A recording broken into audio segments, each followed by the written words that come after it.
Good morning, everyone. Welcome to everybody here in the room and everybody watching online.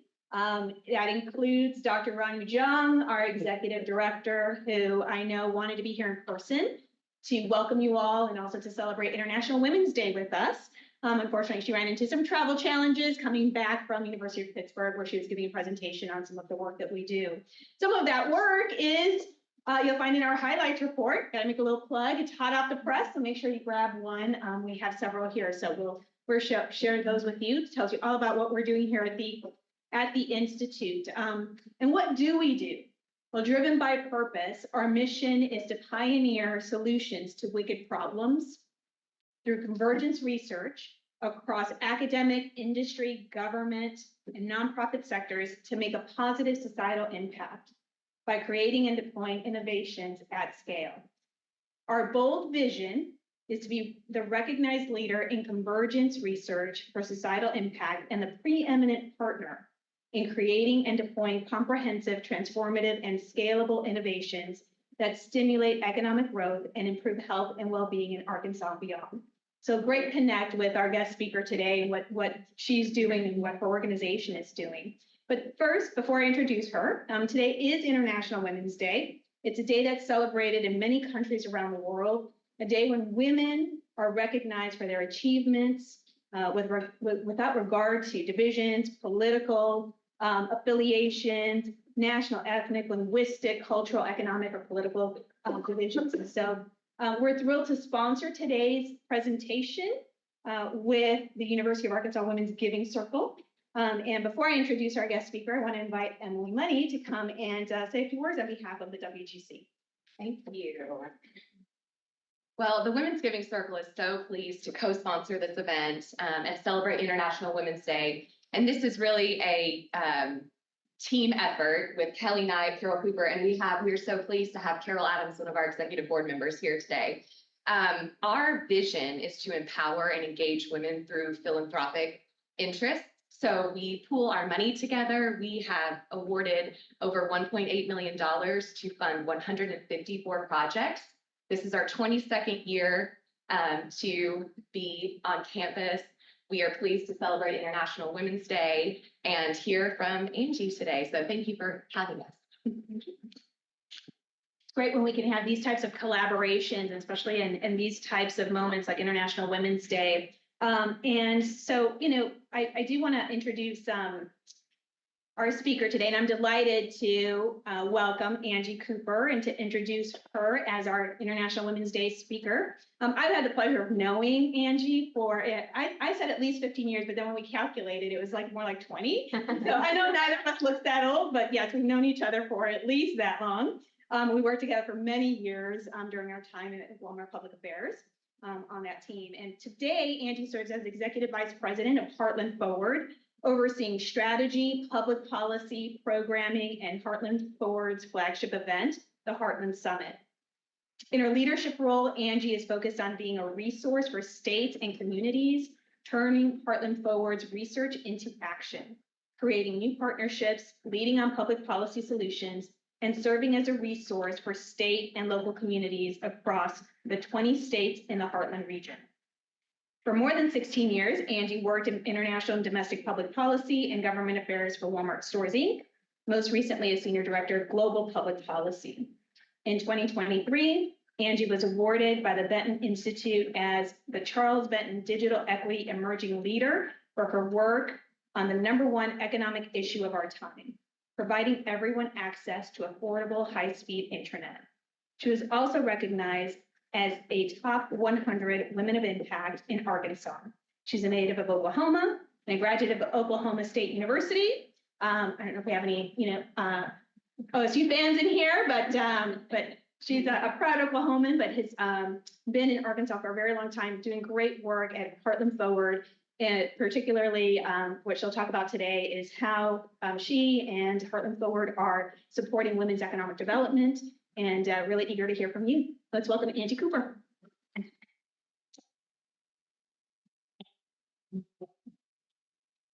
Good morning. Happy International Women's Day. Thank you so much for having me today. It is such a pleasure to be here with such an amazing group of people that are doing great work across the state of Arkansas and our region. And I just want to spend a little bit of time starting out. It's a pleasure to be invited by a former colleague. Yes, we have known each other for many, many years. We started when we were 12, right? When we had but I want to start the conversation today a little bit about why do I do what I do and what got me to the place where I am, because I think it really shapes. And if you know any of my other colleagues at Heartland Forward, we very much have some of the same stories of why we came to the organization that just started not that long ago in 2019. So I was sharing earlier, and as Delia mentioned, I am originally from Oklahoma. I grew up in Enid, Oklahoma, which is about an hour and a half northwest of Oklahoma City. It's not quite to that Oklahoma panhandle, but when I was growing up, I quickly got involved because my family was involved in community. My dad was the mayor of Enid when I was in high school.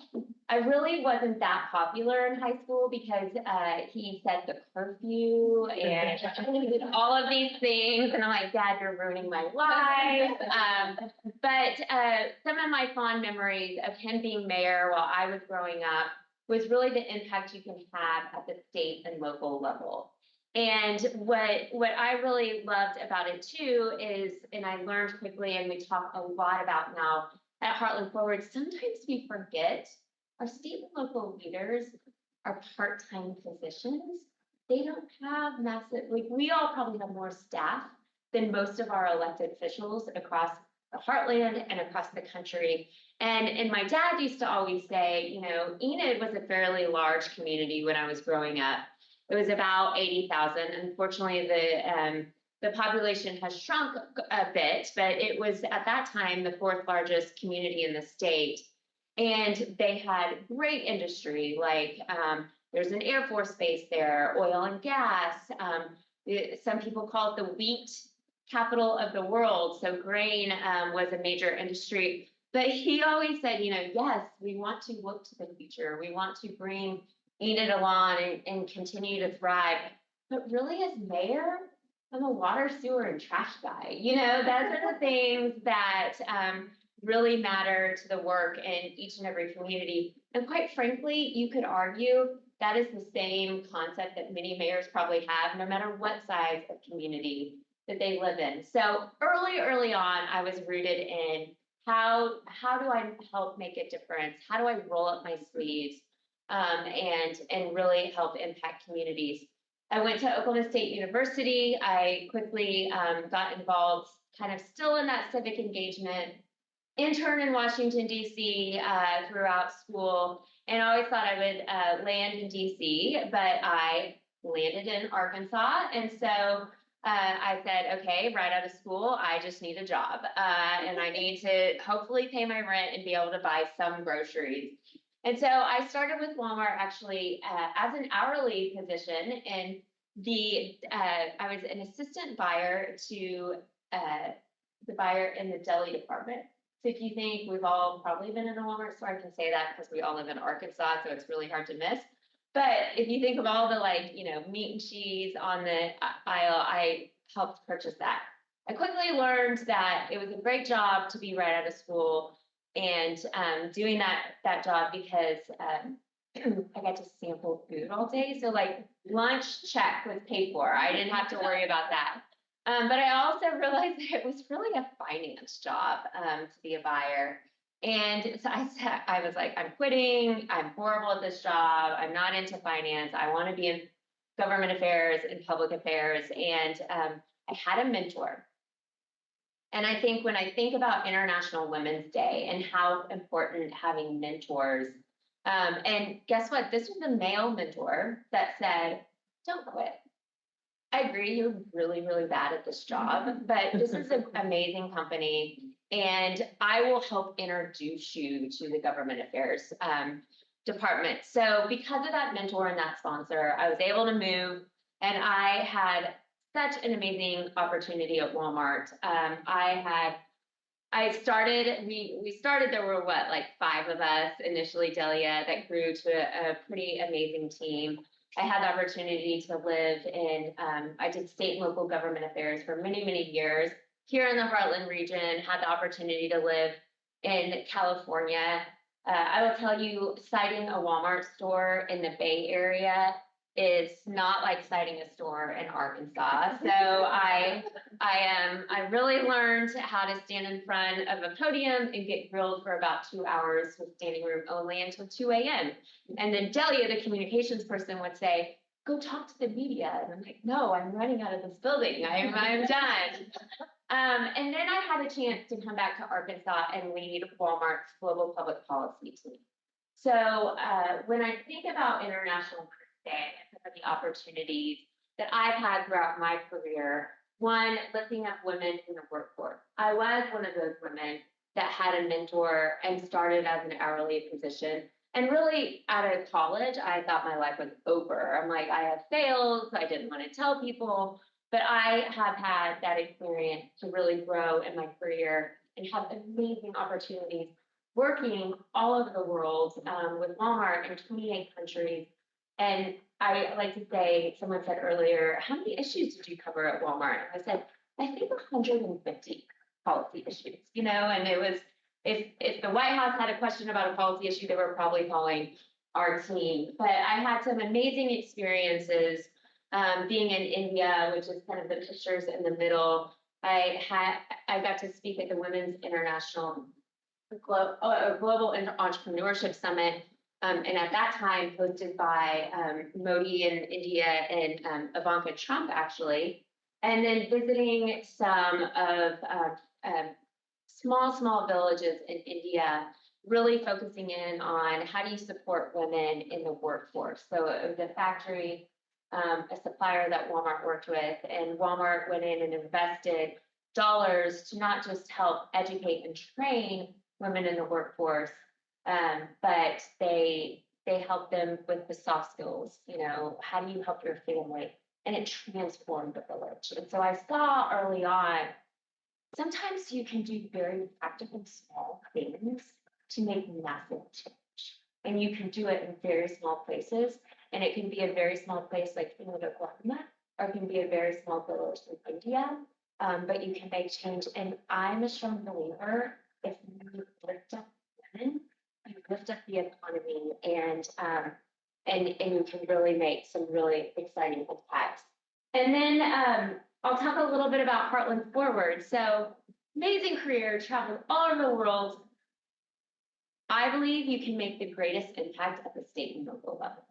So when Heartland Forward came along, and initially I was charged, I started with Heartland Forward, and we got our start as an event, now our flagship event, the Heartland Summit. It was hosted in 2018. The whole mission of Heartland Summit started in 2018 about how do we help change the narrative about the middle of the country and kickstart economic growth. Our co-founders are Olivia and Tom Walton, and Tom's brother Stuart. And in 2018, they were thinking, we were living in a time of a fairly new administration. Lots of people were talking, and I can say this in the room, about what do people call us, like the flyover states.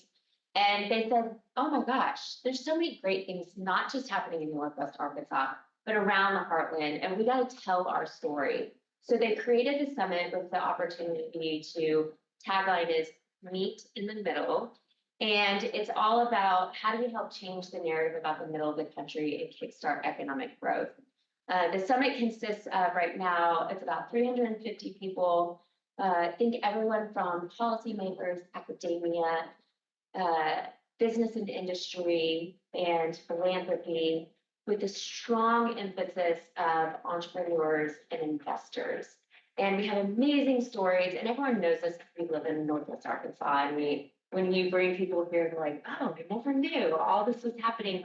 But from stories of 2018 at the Heartland Summit, that someone came to the summit and now lives in Bentonville, Arkansas. So that's cool. We like that. We want to recruit people. And then we have an entrepreneur that met an investor, and that investor became her second round, and now her business is scaling. So after the success of the summit, and we said, okay, the magic happens when you bring the right people around the table and really roll up your sleeves and get to work. And so we created, the family helped create Heartland Forward. And Jim Walton is also a founder of Heartland Forward. And we said, okay, same mission and vision. How do we help change the narrative about the middle of the country and kickstart economic growth? We are a nonpartisan, nonprofit organization. We wake up every single day thinking about how are we a resource for states and local communities. And we focus in, we define the Heartland as 20 states. So think everything from North Dakota down to Texas, over to Alabama, up to Michigan, Ohio, and then all of the states in between. And a lot of the times when I say we work for Heartland Forward and I kind of name those states and people, talking to people on the coast, they're like, yeah. So you kind of have to explain and go deeper of like really what's happening in the middle of the country, but they always think we're working in rural. They think Heartland rural. And so we always remind them the Heartland, those 20 states, we have some of the largest cities, those vibrant communities. And actually, those 20 states are the largest GDP under the US and China. So if we're not paying attention to the middle of the country, it's a big issue. And we all know we're getting ready to go, well, we're a nonpartisan organization. We're headed into, if anyone watched last night, the president's speak, we're heading into a presidential election that people are going to be talking about the Heartland. And we're hopeful as we know when we will have had success, that we're no longer saying we have to change the narrative, that people know the Heartland, they know how strong we are, and they know what we're doing. So our organization, just briefly, is we call ourselves a think and do tank. We have a team of in-house economists and researchers. And then, so that is the think side. And then we have a programmatic and policy and events team. And as we wake up to be a resource for states and communities each and every day, we focus on innovation, entrepreneurship, and human capital and workforce development, our first two pillars. And we're going through right now kind of a little bit of a strategic, we're now into our next 3 years of strategic planning. And we're thinking about those two pillars. And I think this is relevant to a lot of the work that this team does is we're taking those two pillars and saying, how do we build the talent pipeline? Because as we work with governor's offices, mayors, economic development directors, we've talked about innovation, we've talked about entrepreneurship, we've talked about education, and then workforce. What if we brought all those things together? Going back to the magic happens when you bring the right people around the table. So we're really striving to say it's important to have workforce thinking about entrepreneurship and innovation and making sure we have the right skills and training to get us there. But if we're really going to lift up communities in the Heartland, to get people to stay in the Heartland, then we've got to lift people from the ground up, and that includes entrepreneurship and making sure we have the right skills, education, and training. And then the last two pillars are health and wellness and regional competitiveness. We always say you can argue, obviously, you have to have the top three to be regional competitive. So I'll get a little bit into kind of focus on the conversation around women and how we and what we believe is the importance of engaging women and the work that we're doing as it relates to overall economic success for Heartland communities. So we run what we call a community growth program and toolkit. And I'm going to talk a little bit specifically about how that program, while it's not just women focused, but how that program is really making a difference in women's lives. So as I mentioned earlier, we are a think and do tank. We do research, we do applied research, and are just continuing to get better at it. And when I say applied research, think about it. We've all done research projects or invested in them from an organization. And how many people have done it? And you don't have to raise your hand, but you get this amazing report that's like 100 pages, and you get busy and you read some of it and take some of it, and then it sits on a shelf. And then in 3 years, you say, what about that idea? And then everyone like takes that report and kind of dusts it off. And then you actually probably go hire another consultant to do another report So we want to prevent that because, again, going back to if we're an organization for state and local communities, those officials that are part-time don't have time to read. They need like data that I can use now. And then I want you to help me track the data so I know we're actually making impact, whether we should continue this program or not. So the Community Growth Program was one of our inaugural programs that came out of one of our initial reports. And that report looked at looked at where young firms are growing. So young firms, my economists make me use some of these words where I'm like, okay, young firms are startups. Young firms are like under 5 years. And where are they growing? They are growing, obviously, I could ask each one of you, where? San Francisco, Boston, they're on the coast faster than they're growing in the 20 states in the Heartland. So we looked at the data and research and we said, okay, why?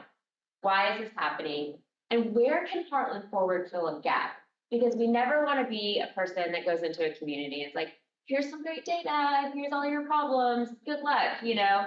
We really want to focus in on, okay, how can we really work with you to make change and create lasting impact? So we said, okay, really the gap is, and we could argue, amazing innovation is happening on the coast. And we say all the time, the Heartland needs the coast as much as, or the middle of the country needs the coast as much as the coast needs the middle of the country. But really the coast has sort of defined the word entrepreneurship for us. They defined it as you have to be the next unicorn. You have to be ready for big time investment, VC dollars, lots of things that people, the average person, don't even really know or understand. So we said, okay, let's fill the gap. And a lot of Heartland communities are trying to figure out entrepreneurship, which we're excited about. And so our program, the first phase of the program is called the Idea Accelerator. And the Idea Accelerator, which we're proud, we are right now, since 2021, we've had 864 entrepreneurs go through the program. We're in 13 states. We're proud in the state of Arkansas. We have run the program in Northwest Arkansas and the Delta region. And the Idea Accelerator, you apply with an idea. All we know about you is your idea. And guess what? Your idea, you don't have to quit school. You don't have to take a loan out. You don't have to quit your job. And if you get accepted into the program, we start working with you. It's a 90-day Idea Accelerator. The first 45 days, we just start talking to you about, okay, what is your idea? Is it solving a problem? Could you have clients? Could you have customers? You know, how do we shape this in a way that can be a business? And then the second half of the 45 days, we give you $5,000. We call them Pebble grants to start testing our ideas. And we're continuing to put you in touch with folks that are helping you along the way. The data tells us too, a lot of times, one, in the Heartland, because startups are not growing, is because friends and family are not giving people startup dollars, right? And really, a lot of it's funny, and we call we're partnering with an organization called Builders and Backers that is helping us, and we actually call our entrepreneurs going through the program builders. But a lot of our builders even come to us and be like, nope, $5,000 is not enough. And usually the builder that says that only spends $2,500 to test their idea. Because we see a lot of early, right at the beginning stages, entrepreneurs spend tons of money on communications and marketing. And it's like, you don't even have a viable product. So let's back it up. So the amazing thing about the program, like I said, when people apply, the majority of the people that are going through the program are women or color. And so if you look at the stats and what we really believe is important, women represent 85% of the consumer purchasing power. Women are savvy investors. 69% of top VC funds include women decision makers. And only 10% of Fortune 500 companies are led by women. And only 2% of VC dollars in the US go to all female founders. You guys, we have a lot of work to do. We have a ton of work to do. And so while Heartland Forward can't solve for all of the gaps that we really need to increase the numbers, we're trying to make a difference to get women and ideas, their amazing ideas, off the sidelines to continue to grow, to impact the bigger numbers going forward. And we really work right now with communities that have entrepreneurship incubators or other type programs to keep people in the pipeline. So we were proud to announce, to continue the pipeline for our builders, we announced last November at our flagship event, the Heartland Summit, what we call stepping stones. So the amazing things about stepping stones is it's a year-long program. You have to be an alumni of the Idea Accelerator, and then you have to.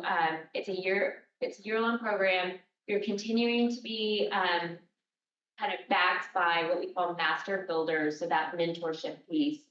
And within that year, you get $25,000 to continue to test your idea, and then the goal is to, within that year, that you will incorporate your business, that you will be on the path to grow $1 million in revenue, and you will hire 2 to 3 employees. And the women that we have worked with and the excitement around what they are doing is, one, they kind of never knew that there was an opportunity like this. Some of them have had very traditional jobs like us, but decided for various reasons to get out of the workforce. And they're having larger discussions, being connected with many more people and coming up with some of the most amazing ideas. And really where we see kind of our sweet spot, going back to entrepreneurship, everyone kind of thinks that as like unicorn, it's high tech, high growth. That's amazing. And we have some builders that are kind of playing in that space. But the amazing part of it is that the largest percentage is small to mid-size to regional size potential businesses.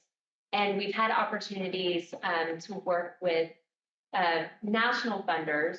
So Ford Motor came to us and said, hey, we're building new plants all across the heartland, and one of them being in small town, Tennessee. And there are legit not very many services that are happening that are there. Yes, we're going to bring 5,000 jobs. We need that entrepreneurial mindset. We need the coffee shops. We need the dry cleaners. And so they came and they said, we want you to run the program in this area. And so we have stories of women starting bakeries in the community. We have stories of some nonprofits starting that will help for childcare purposes. We have that we all know is a major impact to the workforce today. So we're really excited about where this will go and continuing to bring entrepreneurship across the heartland. The next thing I want to hit on that we're doing is around our health and wellness pillar. And we, again, a report that we did back in 2022, and we looked at rural healthcare and we said, okay, really, let's take the lens of rural hospitals are closing, so what do we go do with it? And then during COVID, a lot of emergency orders were put in place. Everything from telehealth, shopping, we were fighting telehealth for 10 plus years, and COVID hit. It was like, oh, this does work. We should use telehealth. But a lot of states put emergency order in place, but then didn't continue. We looked at workforce shortages. We looked at scope of practice and licensing issues. And coming out of the report, we said, okay, what are we going to go do about it? And it studied 6 states, and Arkansas is one of them. We said, okay, really some of this is focused on we need to make positive policy changes around these areas. Not that will impact the rural heartland, but will impact everywhere in the heartland for people to have access to care. Because we know just in Northwest Arkansas, we still have challenges in various pockets. So we created what we call this Heartland Health Caucus. And if anyone works in the policy world, we had this dream. We kind of took the congressional caucus model, but we had this dream of what if we took from each state, the policy director in the governor's office, the head of Department of Health, and then the leadership in the House and Senate and the health committee at the state level. in some states, all those people don't actually talk to each other just in one state. We're like, let's try 6, and get them all together. And we were successful in doing so. We have 25 plus members, Republicans and Democrats. And I will tell you, it's really interesting sometimes when you take people out of their kind of normal states. We have Republicans and Democrats talking to each other from one state that they would never do that if they were at the state capitol. So quickly too, they rallied around the caucus, and Heartland Forward would just play as a convener, again, that resource. But they rallied around 3 main issues: maternal health, mental wellness, and workforce shortages, with the through line being community health workers and telehealth. And they voted to, at the end of last year, to move forward with community health workers, because those are, if you looked up community health workers and put more within the community, that actually helps with, 1, it's a workforce issue. So we're creating more jobs, but then 2, it helps support maternal health and mental health. And I'm sure many, many people maybe followed in this room the announcement Wednesday. I was there. The week has been crazy. Governor Sanders announced an executive order to really focus on maternal health, and Heartland Forward will be releasing a report at the end of this month. Arkansas is 50. And it's sad to know that we have women in our state that don't have access to care or the education to how to get care. And so we'll be working alongside the state to figure out how do we really, again, I go back to sometimes it's very practical solutions, and it's thinking about how do we just get education to folks. And I won't get into all the dynamics of like, yes, the reimbursement and Medicaid and all of that, but I do believe if you're not sharing with people and making it super easy and meeting people where they are, and oh, by the way, being a trusted person in the community to help a woman get care even before pregnancy. And so we're going to be doing some education campaigns to help get that information out. We believe also more education needs to be had around what is a doula. I won't name his name, but I was with a legislator in Little Rock again on Wednesday, and he said, doula was not in my vocabulary a month ago. I had no idea what it meant. And the education around midwives, and I think sometimes people think of a midwife maybe how we thought of them in the 1980s, and that is not how. So there's lots and lots of education that needs to be done. And these are great opportunities for men and women to get into the workforce, to gain skills. And we know we have workforce shortages across the board in healthcare. And so it's a great path for someone to get engaged. I'll hit on just briefly, and then I want to open it up to questions to see kind of where we're at on time. But like we said, the #1 economic issue of our time that we believe is connecting people to high-speed internet. All the things I just said, you couldn't do without internet. We all know that. But again, there are people in our state today that don't have access. There are many, many families that have one device in their home, and that is a mobile phone. And when that person, the primary person that's going to work, they're taking that out of the home. We obviously saw that during COVID and the impacts it has. But let's face it, having the internet is how you search for a job, train for a job, do a job. It's how you decide if you're going to be an entrepreneur and grow a business. It's impacts telehealth.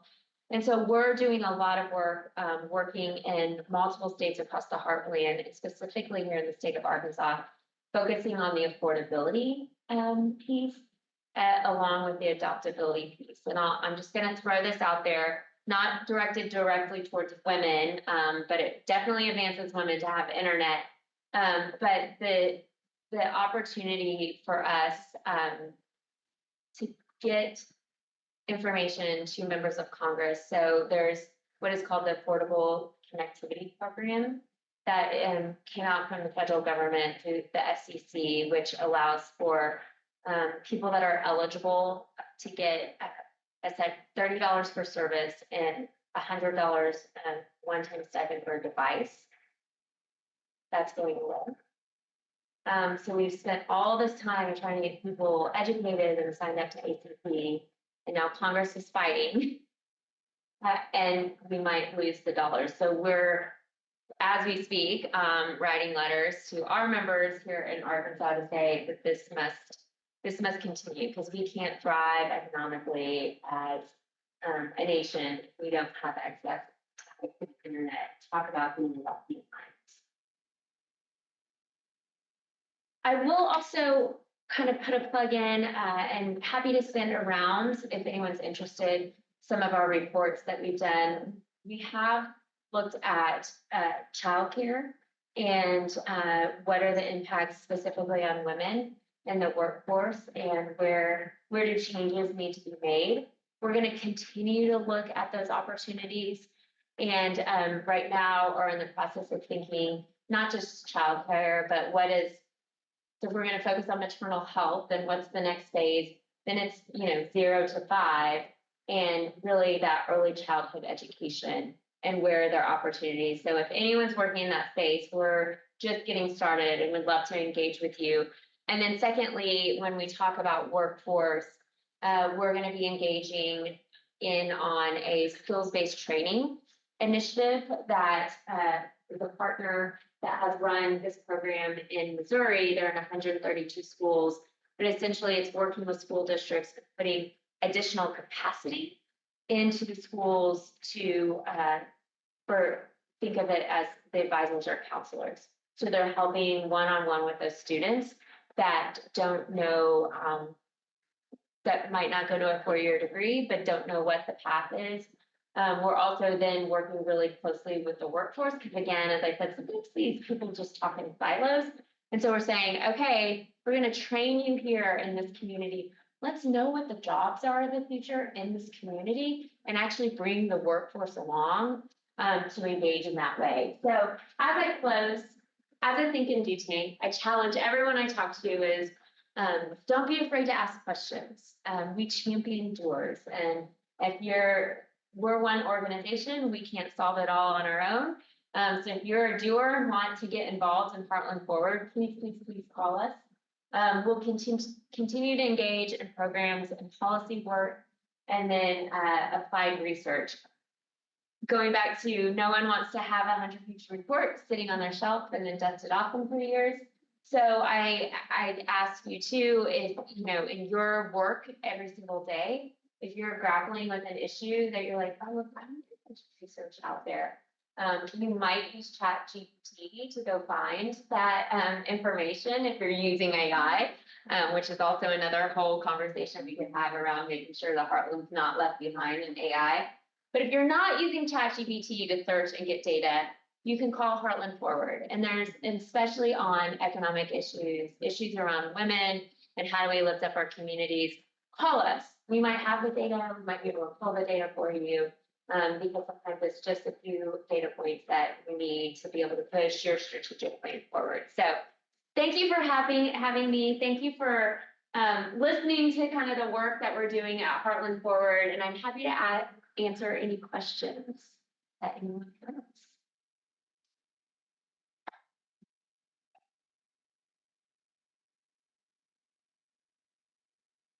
Funding.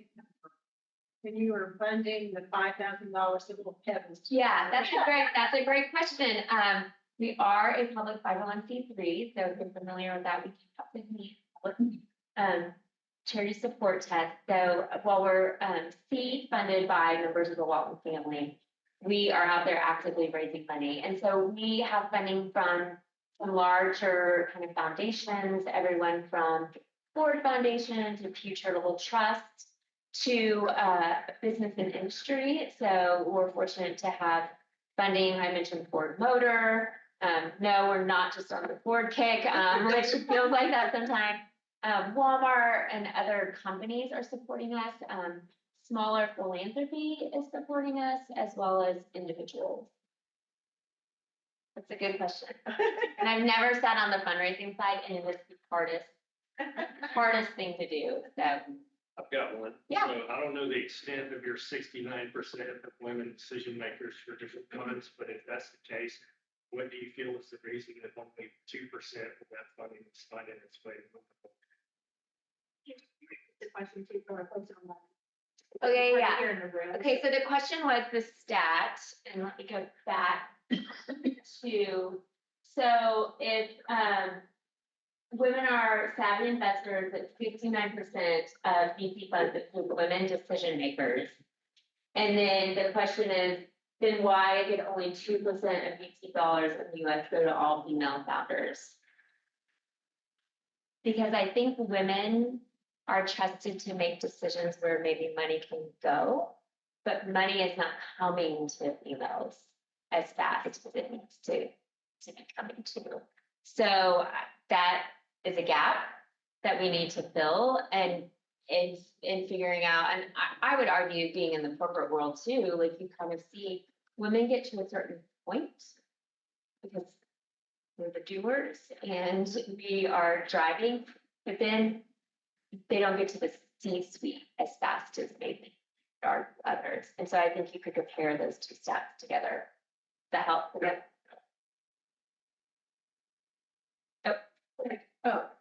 So, and you might not have the statistic for it, but it's the statistic of all female founder teams as opposed to a collaboration of men and women. So hopefully the statistic will grow with only 2%, maybe I don't know if it's a skewed statistic of how many are all male founder teams as opposed to a co-founder, like men and women co-founding the teams and getting the dollars and stuff. And I don't know if you know that statistic at all. Yeah, I do not have that, Okay. but that should be on this. Okay. Because I think that is a good story to tell. Because even in our builders and backers program, early startup, it's one person will apply, but it usually they say, can I make a team? You know, I want one or two more people, which is amazing, which that will probably be their next employee. And a lot of times it is then by male, kind of a co-bound by male and females. I think there's a good outlook when you have co-foundation of both genders and just different representation of people in general. Absolutely. So, Yeah. I mean, the diversity of thought Yeah. has to happen. Yeah. So it'd be an interesting statistic to see, like, what is with both populations or both genders. Yeah. That's a great point. I'll go ask my partner to do that. Oh, and one thought on, just to follow up on that, I think that a lot of times, at least from my experience in supporting small business growth in previous career iterations, I think that if there was a woman who's part of that team, a lot of times they are sort of noted as 51% owner because there is value in being women-owned, right? So there might be something to look at there to see, teams that are co-founded, maybe those that, that are highlighting, as their primary business owner, because there are additional federal benefits, state benefits to the business owner. Aside from that, I did mention Dr. Jung is watching online, so she did post a comment. She said, "Thank you for helping us learn about Heartland Forward. With regards to the health sector,